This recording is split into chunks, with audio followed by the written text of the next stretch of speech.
Saya teringat ketika saya mengajar di Ukraina dan saya hanya punya waktu beberapa menit untuk tiba di tempat tujuan saya dengan kereta bawah tanah. Saya bergegas masuk ke stasiun, lari menuruni tangga, dan melompat masuk ke dalam kereta tepat sebelum pintu kereta tertutup. Karena saya akan menempuh perjalanan yang panjang melintasi kota, saya duduk bersandar untuk mengatur nafas saya dan santai sejenak. Lalu setelah beberapa saat, tiba-tiba saya tersadar bahwa saya telah memilih kereta yang menuju ke arah yang salah. Seperti yang bisa diduga, stasiun kereta bawah tanah berikutnya masih beberapa kilometer lagi dan dibutuhkan waktu yang sangat lama untuk tiba di situ. Ketika saya sudah berbalik arah dan memulai kembali perjalanan saya, jelas sekali bahwa saya akan menjadi sangat terlambat. Saya masih ingat bahwa saya berpikir dalam hati, ya situasi ini sama sekali bukan situasi yang saya harapkan, tetapi paling tidak sekarang ini saya sedang menempuh arah yang benar. Saya rasa hal ini juga terjadi dalam sebagian besar bidang kehidupan kita. Situasi kita tidak pernah sempurna, dan yang paling sering adalah situasi itu bahkan sangat mengecewakan. Kita menghadapi banyak masalah dan tantangan kemanapun kita pergi. Namun, kita semua tahu bahwa tetap saja lebih baik jika kita setidaknya sedang menuju ke arah yang benar dan bukan ke arah yang salah. Kami telah memberi judul pelajaran ini, Arah yang Benar. Dan di dalamnya kita akan menyelidiki Kejadian pasal 6 ayat 9 sampai pasal 11 ayat 9. Di mana kita akan menemukan arah yang telah ditetapkan oleh Allah untuk diikuti oleh umatnya setelah air bah pada zaman Nuh. Seperti yang akan kita lihat, dalam pasal-pasal tentang sejarah purba ini, Musa memberikan kepada orang Israel arah yang jelas yang harus ditempuh. Arah itu mungkin bukanlah sesuatu yang mereka inginkan, tetapi arah tersebut ditetapkan oleh Allah untuk membawa mereka kepada berkat-berkat yang sangat besar. Dan bagian sejarah purba ini juga sangat penting bagi orang-orang Kristen, sebab kita seharusnya menempuh arah yang sama ini juga.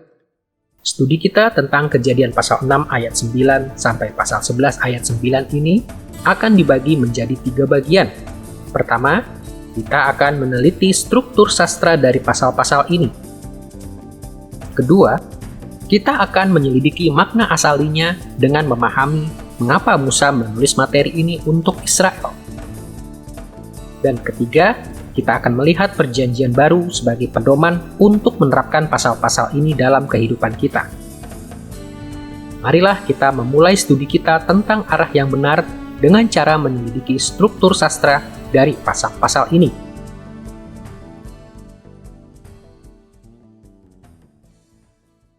Kejadian pasal 6 ayat 9 sampai pasal 11 ayat 9 merupakan bagian besar dari sejarah purba dan dapat dibuat garis besarnya dengan sejumlah cara yang berbeda.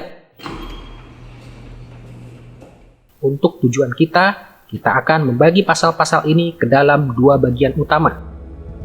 Bagian pertama mencakup pasal 6 ayat 9 sampai pasal 9 ayat 17, dan kami telah memberinya judul Air Bah Penyelamatan atau The Flood of Deliverance. Dalam bagian kitab Kejadian ini, Musa menggambarkan air bah pada zaman Nuh. Bagian kedua dari materi ini adalah Kejadian pasal 9 ayat 18 sampai pasal 11 ayat 9 yang diberi judul Tatanan yang Baru atau The New Order.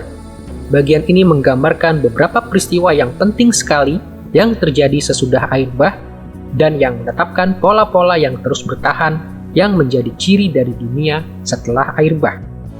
Untuk memperoleh pengertian yang lebih baik mengenai pola sastra pasal-pasal ini, kita akan melihat kedua bagian besar ini. Mari kita mulai dengan mempelajari struktur dari kisah yang ditulis oleh Musa tentang air bah di zaman Nuh.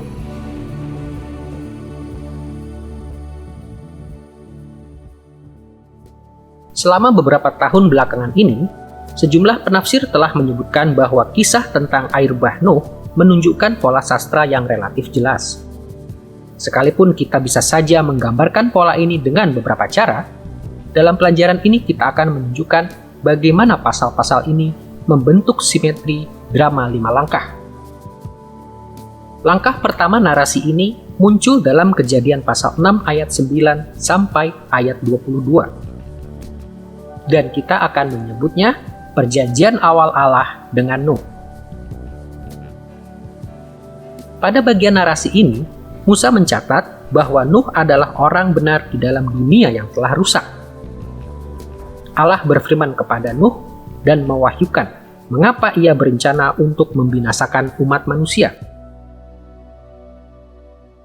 Kita membaca kata-kata ini dalam Kejadian pasal 6 ayat 13. Berfirmanlah Allah kepada Nuh, "Aku telah memutuskan untuk mengakhiri hidup segala makhluk, sebab bumi telah penuh dengan kekerasan oleh mereka. Jadi aku akan memunahkan mereka bersama-sama dengan bumi." Namun, langkah pertama dari narasi ini juga memberitahu kita bahwa Allah berencana untuk memulai dari awal lagi dengan menyelamatkan satu orang dan keluarganya, yaitu Nuh yang benar. Untuk meyakinkan Nuh akan niatnya, Allah mengadakan perjanjian awal dengan Nuh.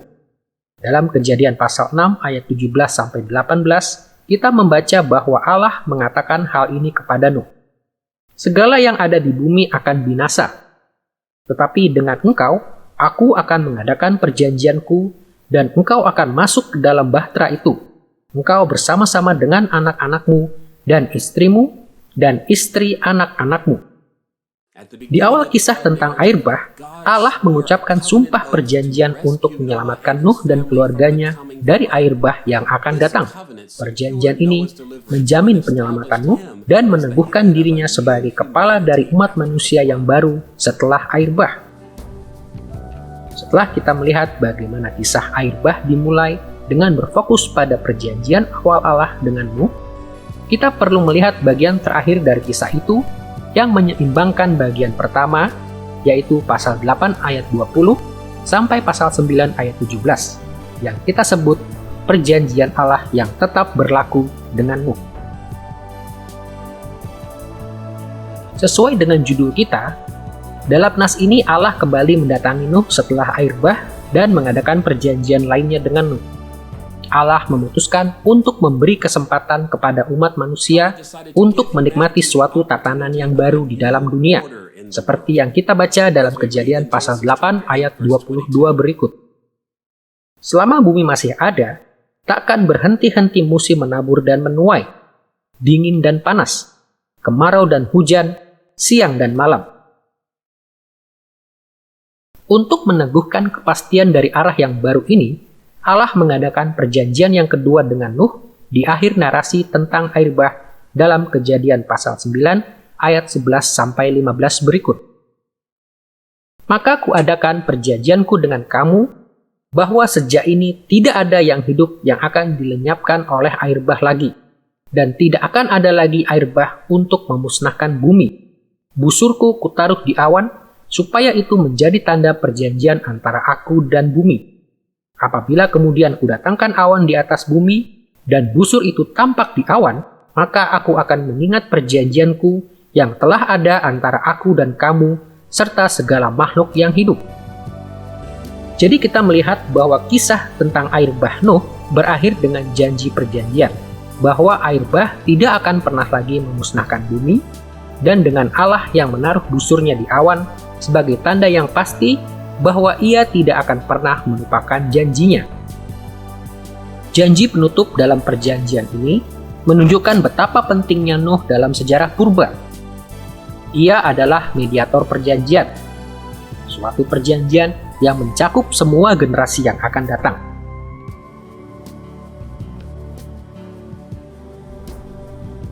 Dengan mengingat bagian pembukaan dan penutup dalam kisah ini, kita dapat meneliti peristiwa yang terjadi di dalam narasi tentang air bah. Bagian tengah bergerak dari perjanjian awal Allah kepada tatanan atau keteraturan yang baru dalam perjanjian final dalam 3 langkah utama. Langkah kedua dari narasi ini muncul dalam pasal 7 ayat 1-16 dan berjudul Nuh terluput dari air. Materi ini cukup lugas. Nuh mempersiapkan bahtera dan membawa masuk setiap jenis binatang ke dalamnya, dan air bah mulai menyembur ke dalam dunia. Namun Nuh, keluarganya, dan binatang yang telah ia kumpulkan terlindungi di dalam bahtera.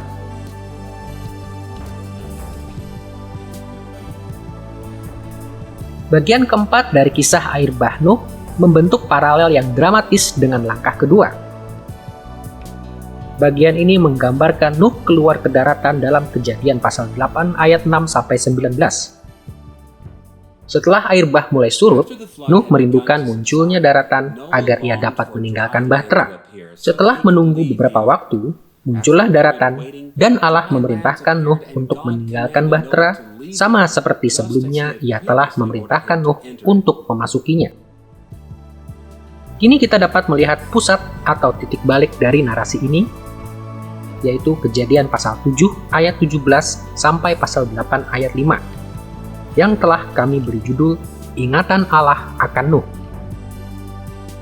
Ayat-ayat ini dimulai dengan penggambaran tentang bagaimana air bah bergelora dan memusnahkan setiap makhluk hidup di bumi. Namun di akhir bagian ini, air bah telah mulai surut. Inti dari kisah ini ditemukan dalam sebuah kalimat yang sederhana, namun sangat dalam artinya, yang menunjukkan mengapa Allah mulai menenangkan air bah yang sedang bergelora.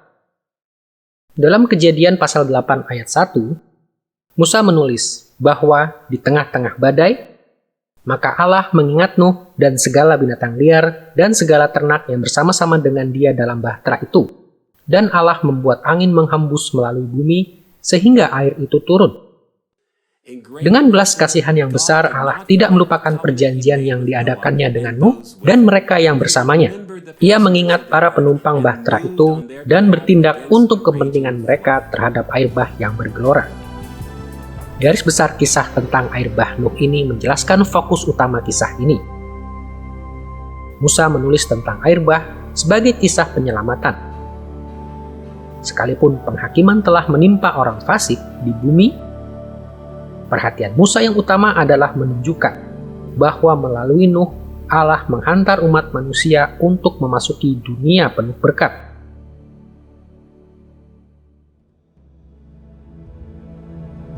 Setelah kita menyelidiki bagian pertama dari Kejadian pasal 6 ayat 9 sampai pasal 11 ayat 9, kita perlu beralih kepada bagian utama yang kedua, yaitu tatanan atau keteraturan yang baru dalam Kejadian pasal 9 ayat 18 sampai pasal 11 ayat 9. Tulisan Musa tentang tatanan yang baru dalam pasal 9 sampai pasal 11 terbagi dalam dua unit dasar. Di satu sisi, Kejadian pasal 9 ayat 18 sampai pasal 10 ayat 32 berfokus pada anak-anak Nuh. Di sisi lain, Kejadian pasal 11 ayat 1 sampai 9 membahas kekalahan kota Babel. Sekalipun nas-nas ini pada awalnya seolah-olah tidak berkaitan, kita akan melihat bahwa kedua nas ini sesungguhnya bekerja sama untuk menciptakan sebuah pola untuk tatanan yang baru dari dunia ini. Kedua nas ini menetapkan fitur sentral dari sejarah dunia sejak saat itu dan selanjutnya. Marilah kita pertama-tama melihat kisah tentang anak-anak Nuh dan kontribusinya terhadap potret tentang dunia yang baru ditata ini. Catatan Musa tentang anak-anak Nuh dalam Kejadian pasal 9 sampai pasal 10 terdiri dari sebuah judul dan dua bagian utama. Dalam pasal 9 ayat 18 sampai 19, kita menemukan sebuah judul yang menunjukkan bahwa bagian kitab Kejadian ini terutama berfokus pada 3 anak Nuh dan bagaimana mereka tersebar ke seluruh bumi. Sesuai dengan judul ini, catatan Musa tentang anak-anak Nuh dibagi menjadi dua bagian utama. Di bagian pertama, kisah dalam pasal 9 ayat 20 sampai 29 menunjukkan perbedaan di antara anak-anaknya. Di bagian kedua, pasal 10 ayat 1 sampai 32 menggambarkan penyebaran anak-anak Nuh dan keturunan mereka. Akan bermanfaat apabila kita melihat bagian-bagian ini secara terpisah. Pasal 9 ayat 20-29 adalah nas kitab Kejadian yang terkenal yang berbicara tentang kutuk terhadap anak Ham, yaitu Kanaan. Cermati apa yang Musa tuliskan dalam Kejadian pasal 9 ayat 24-27 berikut. Setelah Nuh sadar dari mabuknya, dan mendengar apa yang dilakukan anak bungsunya kepadanya, berkatalah ia, "Terkutuklah Kanaan." Lagi katanya, "Terpujilah Tuhan Allah Sem, Allah meluaskan kiranya tempat kediaman Yafet." Secara sederhana, narasi ini melaporkan peristiwa-peristiwa yang mengakibatkan perbedaan besar di antara keturunan Nuh. Nuh mengutuk Kanaan, anak Ham. Kanaan akan menjadi hamba yang paling hina bagi saudara-saudaranya. Namun Nuh mengucapkan berkat untuk anak-anaknya yang lain, Sem dan Yafet, karena mereka telah memperlakukan dirinya dengan sikap hormat. Musa memasukkan kisah ini dalam gambarannya tentang tatanan yang baru setelah air bah, karena seluruh umat manusia berasal dari ketiga anak Nuh itu.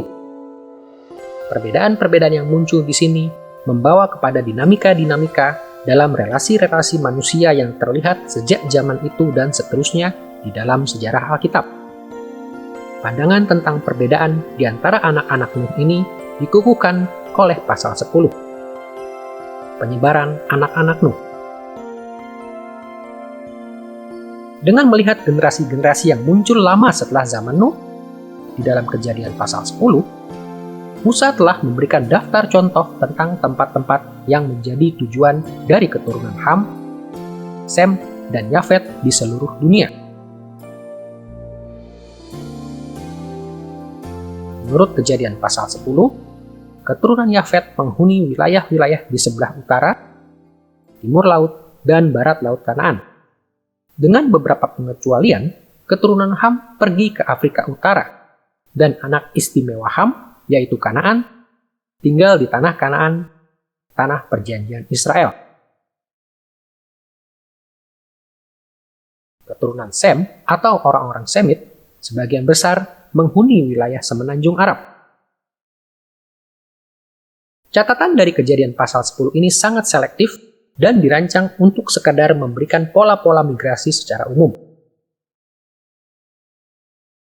Namun, pola-pola umum ini cukup bagi Musa untuk mengilustrasikan beberapa pola jangka panjang yang mencirikan interaksi manusia di dalam tatanan yang baru setelah air bah. Setelah kita melihat struktur sastra tentang perhatian Musa terhadap anak-anak Nuh dalam Kejadian pasal 9 sampai pasal 10, kita dapat melihat bagian kedua dari tatanan yang baru setelah air bah, kekalahan kota Babel, dalam pasal 11 ayat 1 sampai 9.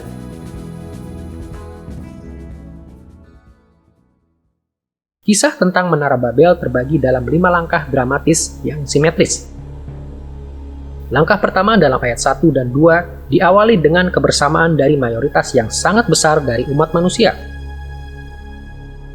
Namun secara kontras, narasi ini berakhir dalam ayat 8 dan 9, di mana kita membaca bahwa Allah menyerahkan manusia ke seluruh bumi ketika ia mengacaukan bahasa manusia. Bagaimana caranya manusia beralih dari kebersamaan mereka dengan satu bahasa untuk diserahkan dan memiliki banyak bahasa? Bagian tengahnya menjelaskan apa yang terjadi. Langkah kedua dalam ayat 3 dan 4 melaporkan suatu rencana yang dimiliki manusia. Mereka bermaksud mendirikan sebuah kota dengan menara yang agung sampai ke langit, supaya mereka menjadi terkenal sepanjang masa dan sama sekali tidak terkalahkan.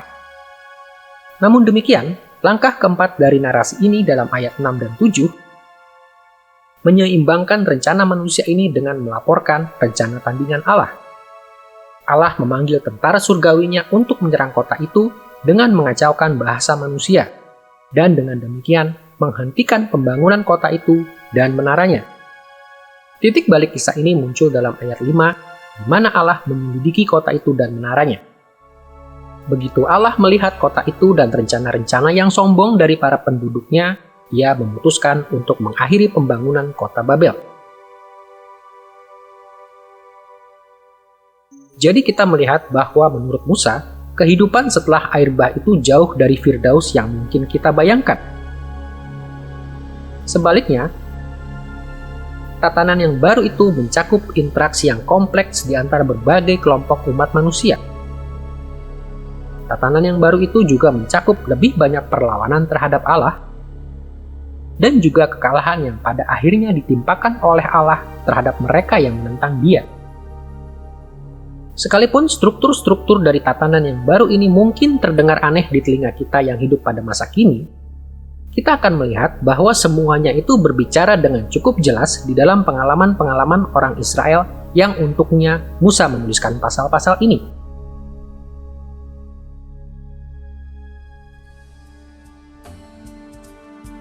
Setelah kita mempelajari struktur sastra Kejadian pasal 6 ayat 9 sampai pasal 11 ayat 9, kini kita dapat mengajukan pertanyaan kedua. Mengapa Musa menuliskan kisah tentang air bah ini dan tatanan yang baru yang dihasilkan? Pelajaran-pelajaran apakah yang sedang ia ajarkan kepada orang Israel ketika mereka mengikut dia menuju ke tanah perjanjian? Tentu saja kita dapat yakin bahwa Musa menulis tentang air bah Nuh dan arah dari tatanan yang baru untuk memberitahu Israel tentang fakta-fakta dan periode sejarah purba ini.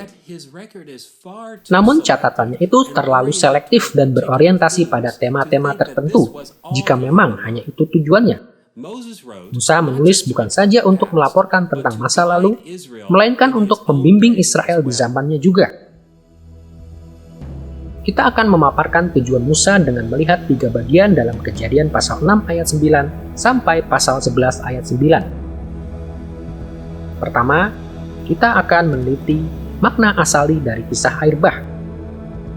Kemudian kita akan melihat catatan Musa tentang anak-anak Nuh. Dan akhirnya kita akan memperhatikan implikasi awal dari bagian terakhir dalam sejarah purba, yaitu kekalahan Babel. Pertama-tama mari kita melihat bagaimana Musa mengaitkan air bah Nuh dengan penyelamatan orang Israel di zamannya. Untuk memahami bagaimana Musa menggunakan narasi tentang air bah, kita akan melihat 2 aspek dari kisah tersebut. Pertama, kaitan yang dibangunnya antara air bah dan Keluaran. Dan kedua, implikasi-implikasi dari kaitan-kaitan ini bagi Israel. Musa membangun kaitan di antara air bah dan zamannya sendiri dengan menggambarkan Nuh dengan cara-cara yang sangat mirip dengan kehidupan dan pelayanannya sendiri. Tentu saja, kehidupan Nuh dan Musa berbeda dalam banyak hal, dan perbedaan-perbedaan ini tidak boleh diabaikan. Namun jelas juga bahwa Musa sengaja menjelaskan tentang Nuh agar para pembaca Israel melihat Nuh sebagai pendahulu atau bayang-bayang dari Musa. Setidaknya ada 8 kaitan yang signifikan antara Nuh dan Musa. Pertama, Musa menjelaskan koneksi antara dirinya dan Nuh dalam motif kekerasan. Ingatlah dari Kejadian pasal 6 sampai 13 bahwa air bah Nuh terjadi karena dunia dipenuhi dengan kekerasan.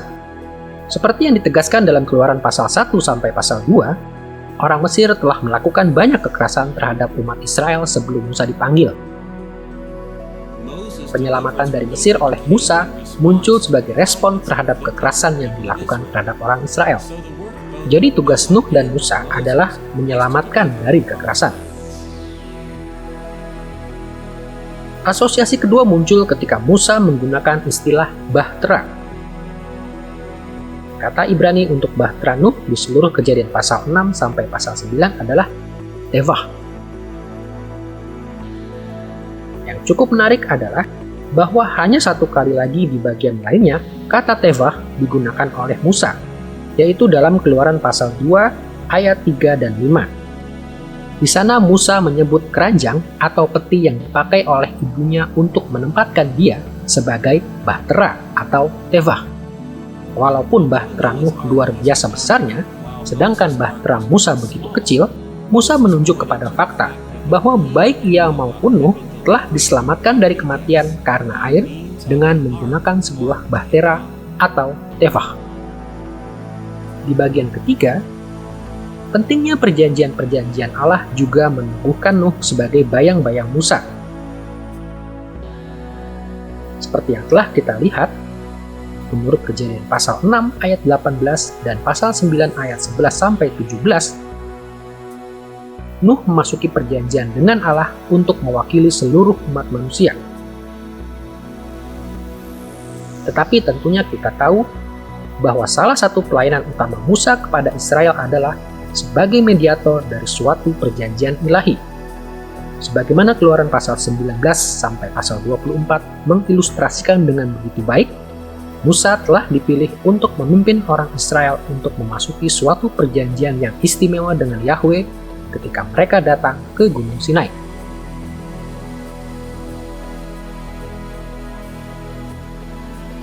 Peran sentral dari penghakiman melalui air juga membangun koneksi keempat di antara kedua orang tersebut.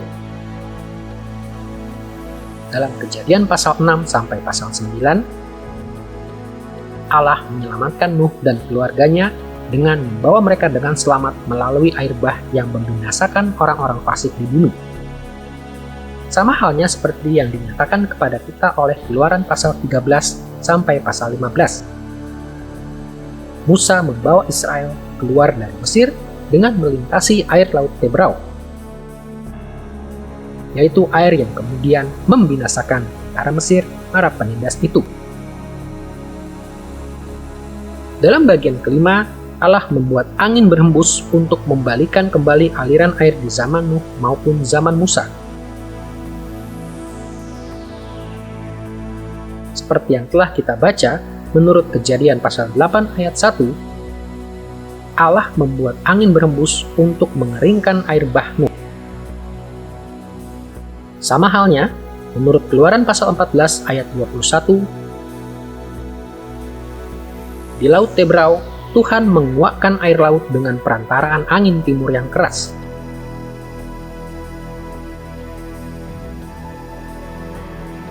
Kaitan keenam muncul dalam penekanan pada binatang. Seperti yang kita ketahui dari Kejadian pasal 6 ayat 19, Allah memerintahkan Nuh untuk membawa binatang-binatang ke dalam bahtera. Dalam 4 peristiwa, Kitab Keluaran menyebutkan tentang banyak binatang yang meninggalkan Mesir bersama orang Israel. Sama seperti Allah menetapkan Nuh untuk membawa binatang-binatang ke dalam dunia di zamannya, Allah juga menetapkan agar Musa membawa binatang-binatang ke tanah perjanjian.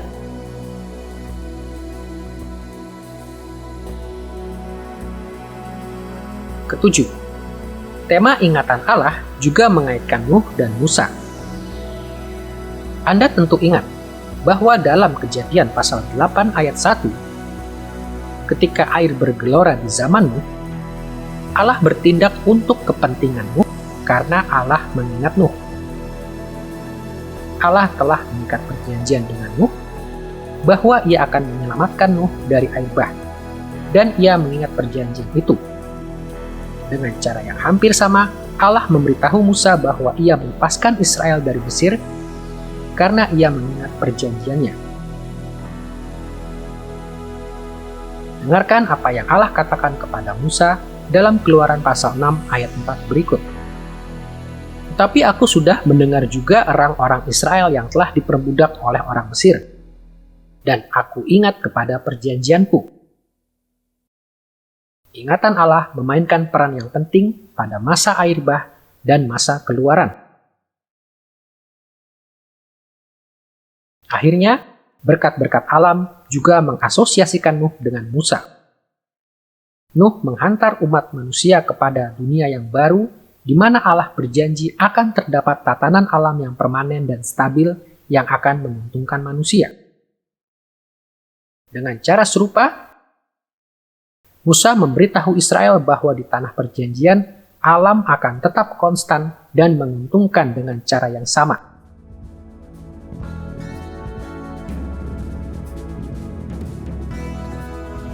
Dengan mengingat kaitan-kaitan antara Nuh dan Musa ini, kita akan melihat implikasi-implikasi dari paralel-paralel ini untuk bangsa Israel. Mengapa Musa membangun kaitan-kaitan ini?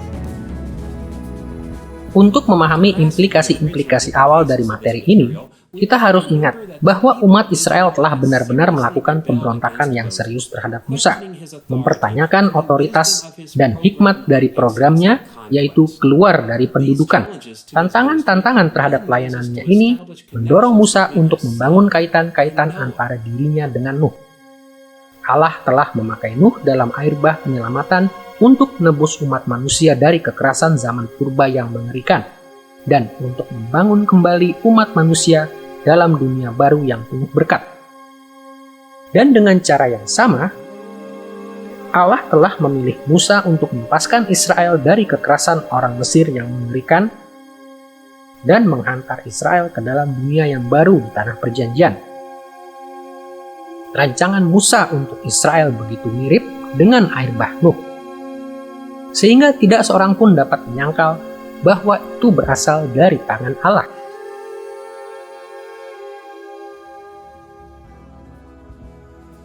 Setelah kita melihat makna asali dari air bah penyelamatan atau Flood of Deliverance, kita akan melihat catatan Musa tentang anak-anak Nuh dalam Kejadian pasal 9 ayat 18 sampai pasal 10 ayat 32.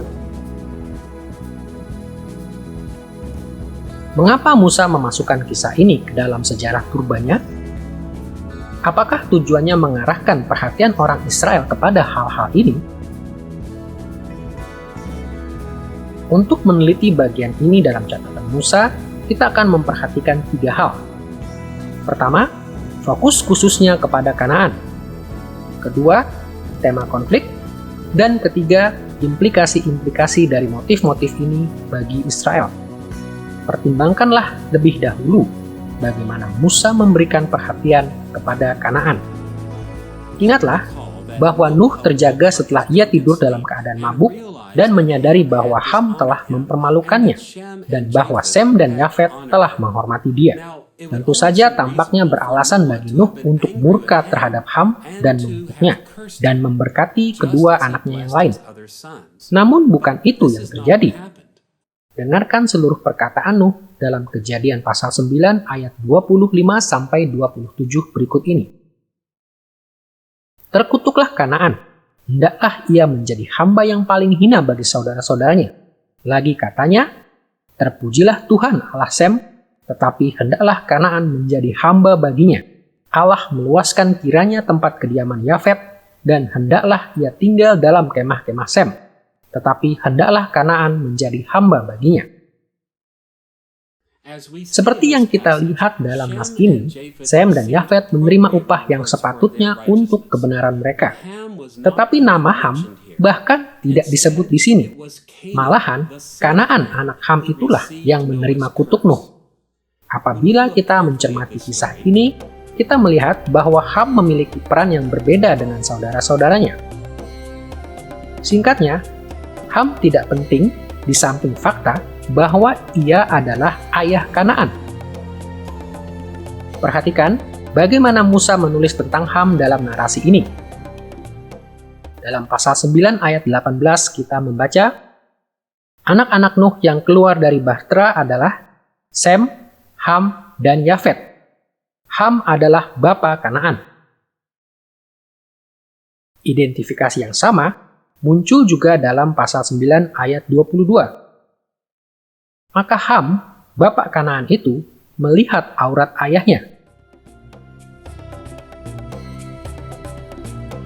Dapat dikatakan bahwa Ham tidak lagi menjadi fokus dari kisah itu, dan anaknya, yaitu Kanaan, mengambil tempatnya di sisi Sem dan Yafet.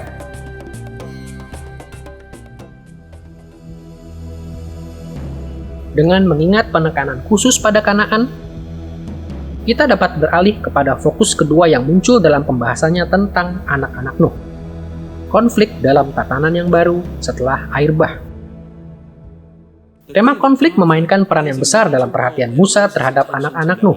Mengabaikan tema ini sama artinya dengan mengabaikan aspek yang paling penting dalam kisah ini. Ide tentang konflik juga muncul dalam Kejadian pasal 9 ayat 25 sampai 27 berikut. Terkutuklah Kanaan. Hendaklah ia menjadi hamba yang paling hina bagi saudara-saudaranya. Lagi katanya, terpujilah Tuhan Allah Sem, tetapi hendaklah Kanaan menjadi hamba baginya. Allah meluaskan kiranya tempat kediaman Yafet, dan hendaklah ia tinggal dalam kemah-kemah Sem. Tetapi hendaklah Kanaan menjadi hamba baginya. Perhatikan bagaimana Musa menekankan kepastian konflik dengan mengulangi kutuk atas Kanaan 3 kali dalam nas ini. Dalam ayat 25, ia mengucapkan kutuk bahwa Kanaan akan menjadi hamba yang paling hina, atau jenis budak yang paling hina yang dapat dibayangkan. Dalam ayat 26, Nuh menubuatkan bahwa Kanaan akan menjadi hamba Sem. Dan di dalam ayat 27, Musa menambahkan bahwa Kanaan akan menjadi hamba Yafet juga. Melalui pengulangan ini, Musa menekankan fakta bahwa Kanaan pasti akan ditaklukkan oleh saudara-saudaranya. Di luar hal ini, penting untuk dicatat bahwa ayat-ayat ini melukiskan Sem sebagai pemenang utama atas Kanaan. Dalam ayat 27, pernyataan, "Hendaklah Yafet tinggal dalam kemah-kemah Sem, tetapi hendaklah Kanaan menjadi hamba baginya," dapat diterjemahkan dengan lebih baik menjadi, "Hendaklah Yafet tinggal dalam kemah-kemah Sem, supaya Kanaan menjadi hamba baginya." Ide Nuh sepertinya adalah bahwa Kanaan akan menjadi hamba bagi Yafet.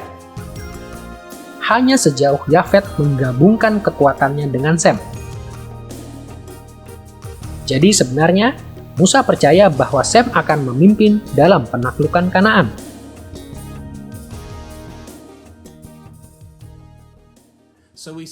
Jadi kita melihat dalam nas ini bahwa Musa meneguhkan suatu unsur penting dari tatanan yang baru setelah air bah yang benar-benar tidak diharapkan. Ia memahami bahwa masa depan umat manusia akan melibatkan konflik yang dramatis, di mana keturunan Sem akan menaklukkan keturunan Kanaan. Berkaitan dengan perhatian Musa terhadap Kanaan dan tema tentang konflik, kita dapat melihat implikasi-implikasi awal tentang anak-anak Nuh bagi Israel kuno. Mengapa Musa memasukkan peristiwa-peristiwa ini dalam catatannya tentang keteraturan atau tatanan yang baru setelah air bah? Musa memiliki alasan yang sangat spesifik untuk menggambarkan tatanan yang baru itu demikian. Konflik antara Sem dan Kanaan berbicara langsung kepada kebutuhan orang Israel sebagai pembacanya. Konflik itu berbicara kepada dimensi yang penting sekali dalam kehidupan mereka. Kunci untuk memahami tujuan Musa muncul dalam Kejadian pasal 10 ayat 18-19. Setelah mendaftarkan beberapa keturunan Kanaan, Musa menulis bahwa, "Kemudian berseraklah kaum-kaum orang Kanaan itu. Daerah orang Kanaan adalah dari Sidon ke arah Gerar, sampai ke Gaza, ke arah Sodom, Gomora, Adma, dan Zeboim, sampai ke Lasa." Rujukan-rujukan geografis yang agak spesifik ini tidak asing bagi orang Israel sebagai pembaca pertama Musa. Keturunan Kanaan atau orang Kanaan telah mendiami wilayah yang membentang dari utara ke selatan, dari Sidon ke Gaza, dan sampai ke wilayah Sodom dan Gomora. Musa khususnya berfokus pada keturunan Kanaan yang telah tinggal di tanah perjanjian.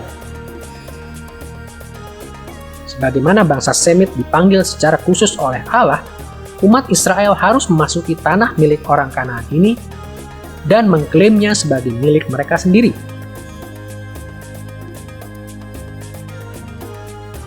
Jadi kita melihat bahwa tulisan Musa tentang anak-anak Nuh tidak sekedar dirancang untuk memberikan catatan tentang masa lampau. Tulisan itu dirancang untuk memberikan latar belakang untuk panggilan Musa kepada Israel untuk terus melangkah kepada pendudukan, sama seperti yang telah Allah tetapkan dalam sejarah purba.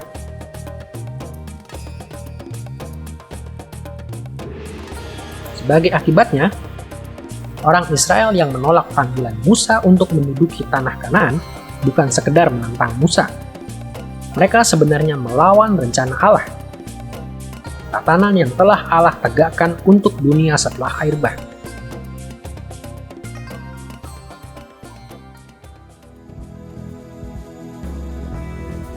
Setelah kita melihat bagaimana kisah tentang air bah dan anak-anak Nuh diterapkan pada Israel sebagai pembaca pertama, kita perlu membahas fokus ketiga.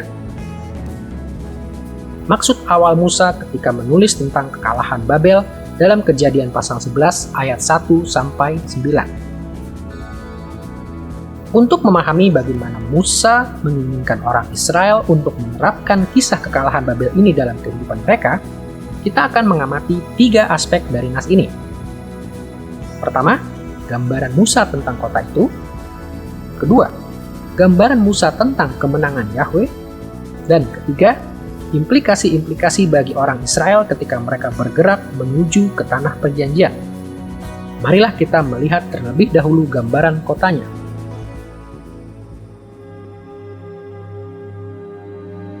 Kita perlu memperhatikan bahwa nama kota itu, Babel, ada kaitannya dengan kota yang belakangan dikenal dengan nama Babylon.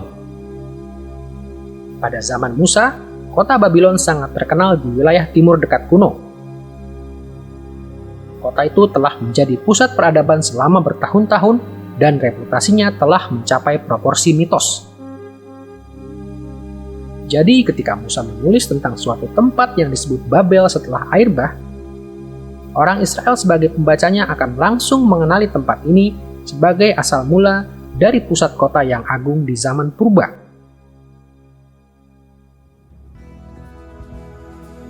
Aspek kedua yang penting dalam Kejadian pasal 11 ayat 1-9 adalah cara Musa menggambarkan kemenangan Yahweh atas kota purba yang hebat ini. Pada beberapa bagian dalam kisah ini, Musa memamerkan kemegahan dan kemenangan Allah dengan mengontraskan perspektif penduduk Babel dengan perspektifnya sendiri yang benar.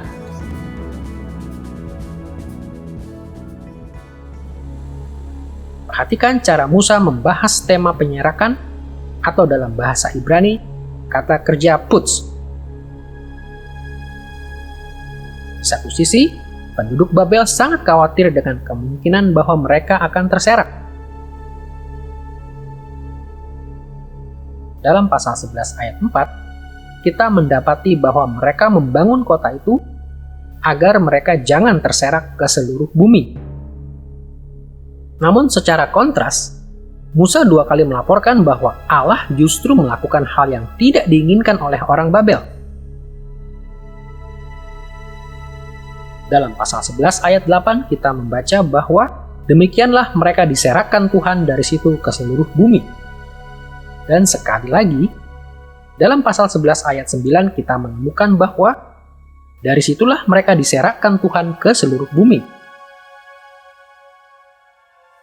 Seringkali dalam Perjanjian Lama, istilah terserak memiliki konotasi yang sangat negatif, yaitu kekalahan total dalam pertempuran.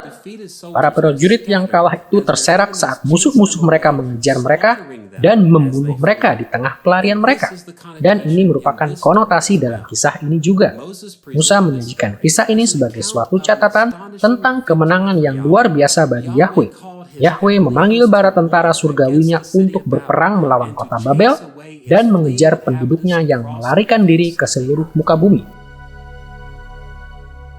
Cara lain Musa mengontraskan perspektifnya dengan perspektif penduduk Babel adalah dalam hal ukuran kota dan menaranya.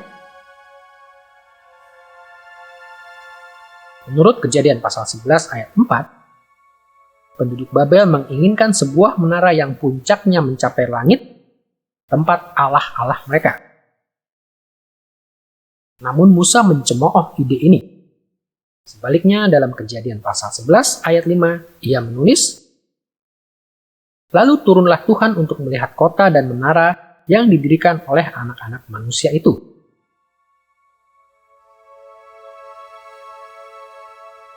Kata Ibrani yarad, yang di sini diterjemahkan turun, mempunyai konotasi yang agak khusus dalam kisah ini. Allah tidak sekedar melihat kota itu. Ia bahkan tidak sekedar datang ke kota itu. Sebaliknya, ketika penduduk Babel ingin membangun sebuah menara yang puncaknya sampai ke langit, Musa bersikeras bahwa Yahweh harus turun dari ketinggian langit hanya untuk melihat kota itu. Jadi kita melihat bahwa Musa menertawakan imajinasi dari para penduduk Babel. Dari perspektif Yahweh, kota ini hanyalah sebuah titik kecil. Akhirnya, kita perlu melihat bagaimana kekalahan Babel membuat Musa mengolok-olok reputasi dari kota purba ini. Penduduk kota ini menyebut kota itu Babel, yang dalam bahasa Mesopotamia, istilah Babel berarti gerbang Allah. Nama ini mengekspresikan kepercayaan bahwa zigurat mereka sebenarnya membentuk pintu gerbang kepada para Allah dan bahwa mereka dilindungi oleh penguasa-penguasa angkasa. Akan tetapi, Musa memiliki perspektif yang berbeda mengenai nama kota itu, karena Yahweh telah secara total mengalahkan Babel. Kota itu jelas-jelas bukan pintu gerbang Allah. Kalau begitu, apa arti nama itu?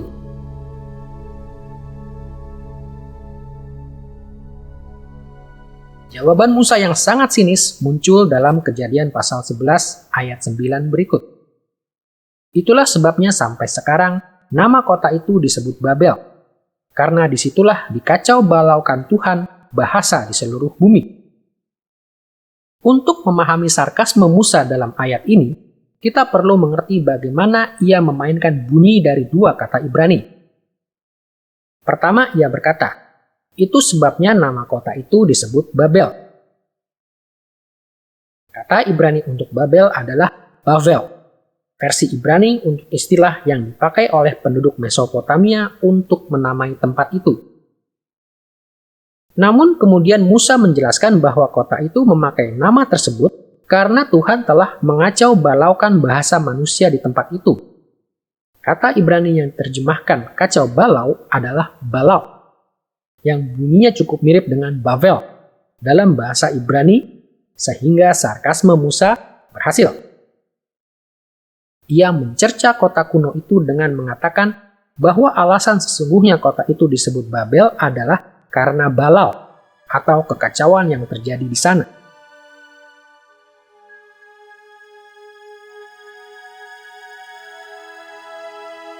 Jadi dari perspektif Musa, nama Babel cocok untuk tempat itu bukan karena kota itu adalah gerbang Allah, namun karena itu adalah tempat yang kacau balau bagi seluruh dunia. Melalui sarkasme ini, Musa sepenuhnya memutarbalikkan reputasi yang mengagumkan yang dimiliki oleh Babel di zamannya. Ia membuat orang Israel tertawa terpingkal-pingkal ketika ia memberitahu mereka bahwa kemenangan Yahweh, Allah mereka, telah menghasilkan lelucon tentang kota terhebat dalam sejarah purba.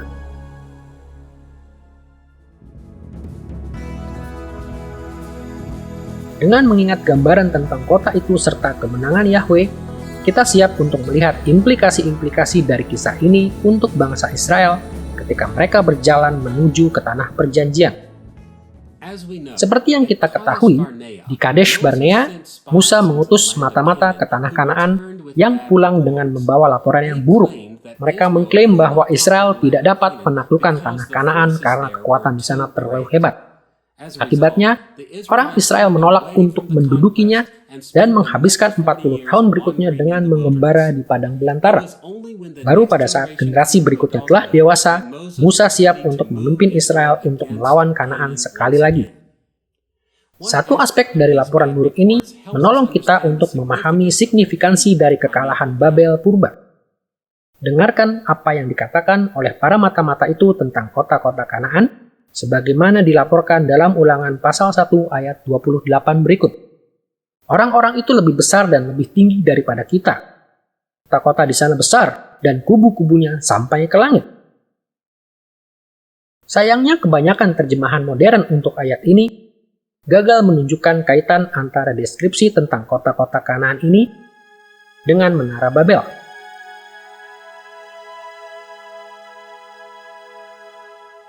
Ketika para mata-mata berbicara tentang kubu-kubunya sampai ke langit, istilah langit dalam bahasa Ibrani-nya adalah Shemayim, yang sering diterjemahkan surga.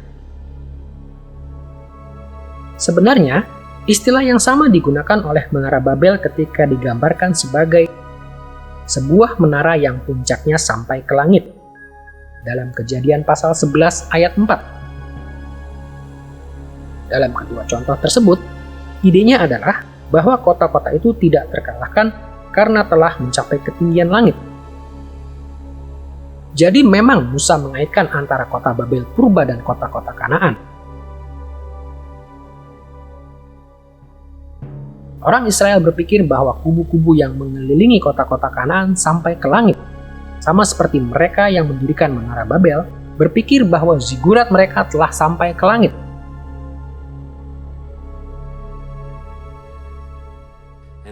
Koneksi antara kota Babel dan kota-kota Kanaan ini menjelaskan maksud Musa. Secara sederhana, kota-kota Kanaan di hadapan orang Israel mungkin saja tampaknya telah mencapai langit. Namun, kota-kota itu tetap saja bukan tandingan kuasa Yahweh. Di zaman purba, Yahweh bertindak melawan kota terhebat yang dikenal oleh manusia yang menaranya juga dianggap sampai ke langit.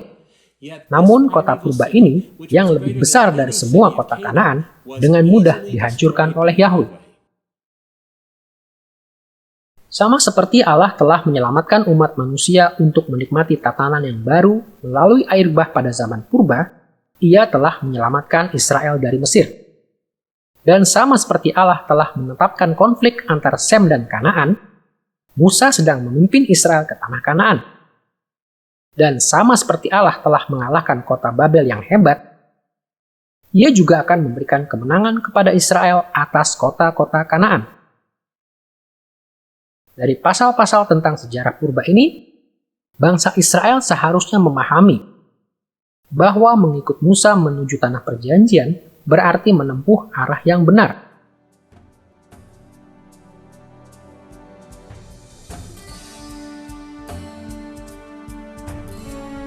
Sejauh ini kita telah mempelajari struktur sastra dan makna asali dari catatan Musa tentang Kejadian pasal 6 ayat 9 sampai pasal 11 ayat 9. Sekarang kita siap untuk mengajukan pertanyaan ketiga. Bagaimanakah kita dapat menerapkan bahan pelajaran ini dalam kehidupan kita saat ini? Seperti biasanya, kita akan membahas topik penerapan modern dengan mengikuti gambaran perjanjian baru tentang 3 tahapan kerajaan Kristus.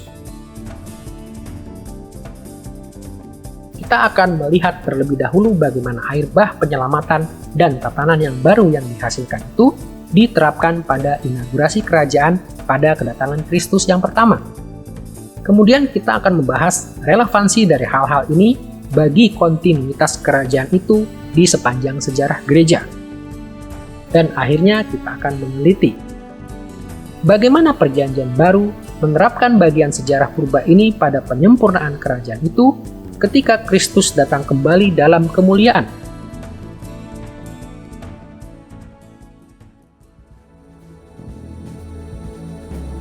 Saat kita mempelajari pasal-pasal terakhir dari sejarah purba yang ditulis oleh Musa dengan cara ini, kita akan menemukan bahwa perjanjian baru memperluas tujuan asali Musa bagi Israel ke dalam 3 tahapan kerajaan Kristus. Karyanya di masa lampau, di masa kini, dan di masa mendatang. Marilah kita terlebih dahulu melihat bagaimana perjanjian baru menggunakan tema-tema ini dalam kaitannya dengan kedatangan Kristus yang pertama.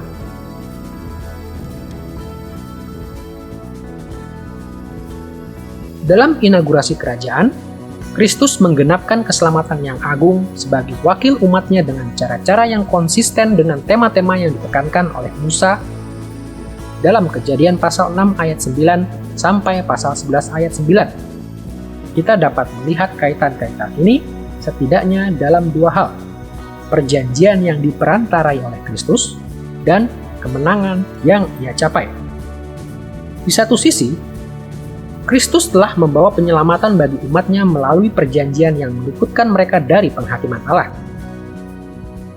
Seperti yang telah kita lihat, Nuh memainkan peran khusus sebagai mediator perjanjian, dan Musa mengangkat fakta ini ketika ia menjelaskan pelayanannya sendiri kepada Israel. Dengan cara yang sama, perjanjian baru mengajarkan bahwa Kristus adalah penyelamat kita karena Ia memerantarai suatu perjanjian yang baru ketika Ia datang ke bumi ini. Terlalu sering, orang Kristen gagal menyadari bahwa Kristus datang ke bumi ketika umat Allah berada di bawah penghakiman ilahi. Oleh karena orang Israel begitu terang-terangan melanggar perjanjian-perjanjian dalam perjanjian lama, Maka dalam tahun 586 sebelum Masehi, bangsa Babel menghancurkan Yerusalem dan bangsa Israel tidak pernah sepenuhnya pulih dari penjajahan asing. Namun, Nabi Yeremia menubuatkan bahwa Allah akan menebus suatu umat keluar dari api pengasingan dengan menegakkan suatu perjanjian yang baru di masa depan. Dalam Yeremia pasal 31 ayat 31, sang nabi mengumumkan, "Sesungguhnya akan datang waktunya, demikianlah firman Tuhan, Aku akan mengadakan perjanjian baru dengan kaum Israel dan kaum Yehuda." Seperti yang diketahui oleh kebanyakan orang Kristen, perjanjian baru mengajarkan bahwa Yesus datang ke bumi ini sebagai mediator dari perjanjian yang baru ini. Yesus sendiri mengakui peran ini bagi dirinya ketika ia berbicara kepada murid-muridnya pada perjamuan terakhir. Seperti yang kita baca dalam Lukas pasal 22 ayat 20, ia memberitahu mereka, "Cawan ini adalah perjanjian baru oleh darahku yang ditumpahkan bagi kamu."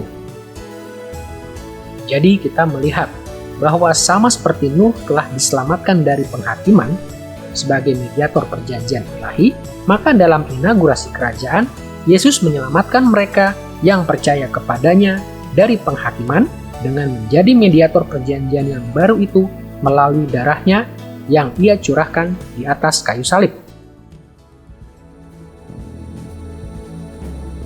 Selain membawa perjanjian yang baru, pelayanan Yesus di bumi menggenapi tema kemenangan dalam perang suci. Musa berfokus pada tema perang suci sebagai bagian dari tatanan yang baru setelah air bah. Ia meneguhkan bahwa tatanan yang baru dari dunia menuntut Israel untuk terus maju untuk menduduki Kanaan, dan ia meyakinkan mereka akan kemenangan yang besar. Sebagai perbandingan, perhatikan cara Paulus menggambarkan kemenangan Kristus pada inaugurasi kerajaan dalam Kolose pasal 2 ayat 15 berikut. Dan setelah ia melucuti pemerintah-pemerintah dan penguasa-penguasa, ia menjadikan mereka tontonan umum, menyatakan kemenangannya atas mereka oleh salib. Seperti yang kita lihat di sini, kemenangan Yesus pada kedatangannya yang pertama tidak bersifat politis, tetapi bersifat rohani. Kematian dan kebangkitan Yesus mengawali kekalahan dari kuasa-kuasa jahat dan otoritas-otoritas rohani yang menguasai dunia di zamannya. Karya penebusannya menjadikan mereka sebagai tontonan umum, sama seperti Yahweh telah membuat kota Babel purba menjadi tontonan umum, dan kemudian menghancurkan kota-kota Kanaan yang hebat. Dalam hal ini, Yesus tidak hanya menyelamatkan melalui perjanjian yang baru, tetapi ia juga menang atas kuasa-kuasa rohani dari kegelapan dalam kematian dan kebangkitannya. Para pengikut Kristus memandang pelayanan Kristus di bumi sebagai awal dari kemenangan final yang dijanjikan dahulu kala dalam kitab Kejadian.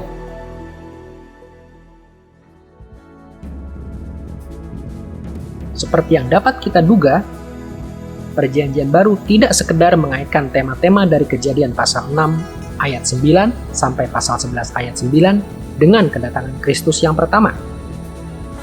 Tema-tema itu juga diterapkan dalam kontinuitas kerajaan di masa hidup kita saat ini. Perjanjian Baru menggambarkan masa di antara kedatangan Kristus yang pertama dan kedua, sedikitnya dengan dua cara yang berkaitan dengan pasal-pasal terakhir dalam sejarah purba Musa. Perspektif-perspektif ini terkait langsung dengan pentingnya baptisan dan peperangan rohani dalam kehidupan Kristen.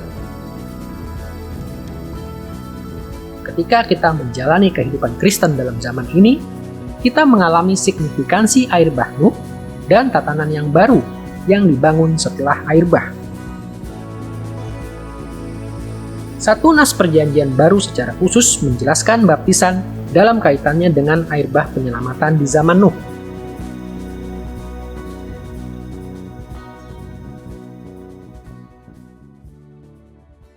Dengarkan apa yang Rasul Petrus tuliskan dalam 1 Petrus pasal 3 ayat 20 sampai 22 berikut.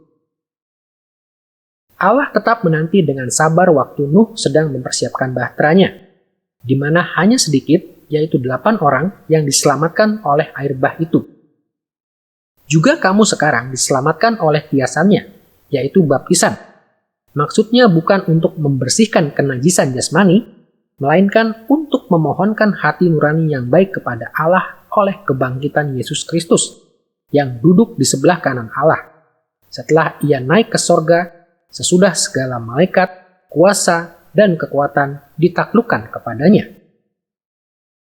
Dalam nas yang luar biasa ini, Petrus langsung menghubungkan pengalaman keselamatan setiap orang di masa kontinuitas kerajaan dengan air bah di zaman Nuh. Ia mengawalinya dengan mengingatkan bahwa Nuh dan keluarganya diselamatkan melalui air. Keselamatan mereka melalui air membuka jalan bagi umat manusia untuk memasuki dunia yang diperbarui yang penuh berkat.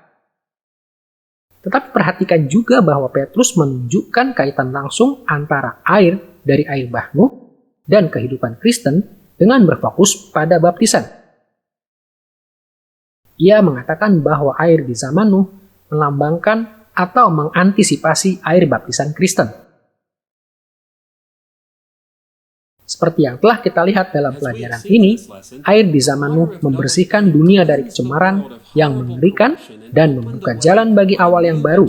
Sama seperti Musa yang melewati Laut Tebrau, melenyapkan tiran Mesir, dan membawa awal yang baru bagi bangsa Israel. Dengan cara yang sama, air baptisan membersihkan orang-orang percaya dari dosa-dosa mereka dan mengaruniakan kepada mereka suatu awal yang baru berupa kehidupan yang kekal di dalam Kristus. Selanjutnya, kita harus memperhatikan dengan cermat bahwa 1 Petrus pasal 3 ayat 21 menyatakan bahwa baptisan menyelamatkan hanya dalam pengertian bahwa itu adalah janji dari hati nurani yang baik terhadap Allah. Dengan kata lain, sekedar pembaptisan dengan air pada saat baptisan tidak menyelamatkan siapapun. Sebaliknya, hanya jika baptisan merupakan janji dari hati yang diampuni dan dibasuh dari dosa oleh iman kepada Kristus, maka barulah baptisan itu melambangkan keselamatan. Jadi memang perjanjian baru menerapkan air bah penyelamatan di zaman Nuh kepada kontinuitas kerajaan itu dengan menegaskan bahwa setiap kali seseorang datang kepada Kristus dengan iman yang menyelamatkan, ia dibawa melalui air baptisan yang membersihkan ke dalam kehidupan yang baru. Seperti halnya Nuh dibawa melalui air bah ke dalam dunia yang baru.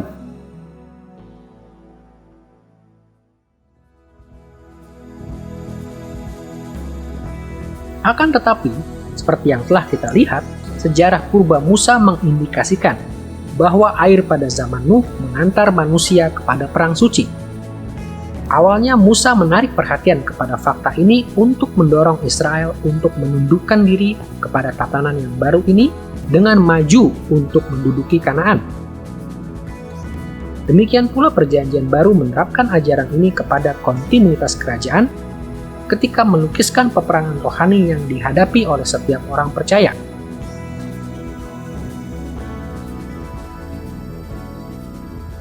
Perhatikanlah cara Paulus menjelaskannya dalam Efesus pasal 6 ayat 11-12 berikut. Kenakanlah seluruh perlengkapan senjata Allah, supaya kamu dapat bertahan melawan tipu muslihat iblis. Karena perjuangan kita bukanlah melawan darah dan daging, tetapi melawan pemerintah-pemerintah, melawan penguasa-penguasa, melawan penghulu-penghulu dunia yang gelap ini, melawan roh-roh jahat di udara.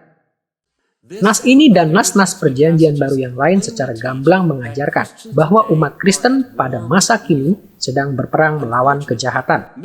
Sayang sekali banyak orang Kristen pada masa kini gagal untuk memasukkan dimensi ini dalam kehidupan rohani mereka. Sama seperti orang Israel yang mengikut Musa berusaha untuk menghindari pendudukan Kanaan. Namun, perspektif perjanjian baru sudah jelas. Kita harus ikut dalam peperangan rohani ini, seperti yang Paulus tuliskan dalam Efesus pasal 6 ayat 13 berikut. Sebab itu, ambillah seluruh perlengkapan senjata Allah, supaya kamu dapat mengadakan perlawanan pada hari yang jahat itu, dan tetap berdiri sesudah kamu menyelesaikan segala sesuatu. Apabila kita mengenakan perlengkapan senjata Allah, kita akan menang dalam peperangan rohani kita.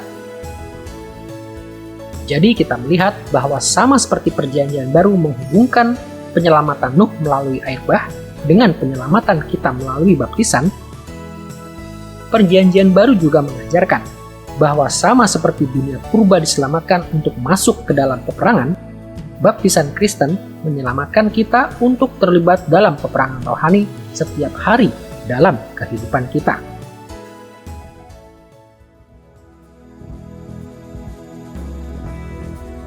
Berdasarkan cara perjanjian baru menerapkan pasal-pasal terakhir dari sejarah purba kepada inaugurasi dan kontinuitas kerajaan, tidaklah mengherankan jika didapati bahwa penyempurnaan kerajaan juga digambarkan dalam konteks air bah Nuh dan peperangan dari tatanan purba yang baru.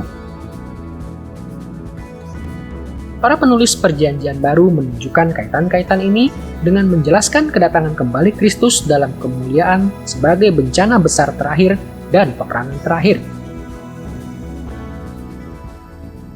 Dalam 2 Petrus pasal 3, kita mendapatkan suatu asosiasi yang eksplisit dari air bah Nuh di zaman purba dengan kedatangan kembali Kristus dalam kemuliaan. Dengarkanlah cara Petrus memulai pembahasannya dalam ayat 3-6 berikut. Yang terutama harus kamu ketahui ialah bahwa pada hari-hari zaman akhir akan tampil pengejek-pengejek dengan ejekan-ejekannya, yaitu orang-orang yang hidup menurut hawa nafsunya. Kata mereka, di manakah janji tentang kedatangannya itu? Sebab sejak bapa-bapa leluhur kita meninggal, segala sesuatu tetap seperti semula pada waktu dunia diciptakan. Mereka sengaja tidak mau tahu bahwa oleh firman Allah, langit telah ada sejak dahulu, dan juga bumi yang berasal dari air dan oleh air, dan bahwa oleh air itu bumi yang dahulu telah binasa dimusnahkan oleh air bah. Dalam nas ini, Petrus mengoreksi para pencemooh yang menunjuk kepada keseragaman dari tatanan alam sebagai bukti bahwa Yesus tidak akan datang kembali. Mereka percaya bahwa sejak saat penciptaan, segala sesuatu tetap seperti semula. Tidak ada sesuatu pun yang pernah menghancurkan tatanan bumi yang telah Allah jadikan pada mulanya. Dan karena tidak ada yang berubah selama ini, mereka percaya bahwa tidak akan ada yang berubah sampai kapanpun. Namun, Petrus mengacu kepada catatan Musa tentang air bah Nuh untuk membuktikan yang sebaliknya. Allah telah menciptakan bumi pada mulanya dari air. Namun pada zaman Nuh, bumi telah dibinasakan oleh air bah. Suatu bencana besar telah terjadi dalam sejarah dunia. Allah telah mengintervensi dan memusnahkan bumi pada zaman Nuh. Namun dengarkan kesimpulan Petrus dalam 2 Petrus pasal 3 ayat 7 berikut. Tetapi oleh firman itu juga, langit dan bumi yang sekarang terpelihara dari api dan disimpan untuk hari penghakiman dan kebinasaan orang-orang fasik. Secara sederhana, Petrus berargumen bahwa sama seperti dunia purba telah berakhir melalui air bah, maka langit dan bumi yang sekarang akan berakhir ketika Kristus datang kembali untuk menghakimi. Yang pasti, penghakiman kali ini akan datang dengan api dan bukan dengan air. Tapi kita dapat yakin bahwa ketika Allah memutuskan untuk bertindak melawan dosa di dalam dunia untuk terakhir kalinya, maka Ia akan bertindak melalui kehancuran kosmis yang dahsyat, yang sama dahsyatnya dengan yang terjadi pada saat air bah di zaman purba. Dengan begitu, perjanjian baru mengajar kita untuk melihat kedatangan kembali Kristus dalam kaitannya dengan air bah Nuh. Pada zaman Nuh, orang-orang fasik dihakimi dan dihapuskan dari bumi oleh gejolak kosmis yang besar. Dengan cara yang bahkan lebih hebat lagi, ketika Kristus datang kembali dalam kemuliaannya, akan ada bencana besar yang sepenuhnya menghancurkan tatanan dunia yang kita kenal. Orang fasik akan dilenyapkan dari bumi, dan semua orang yang mengikut Kristus akan dihantar kepada langit yang baru dan bumi yang baru, yang megah dan kekal.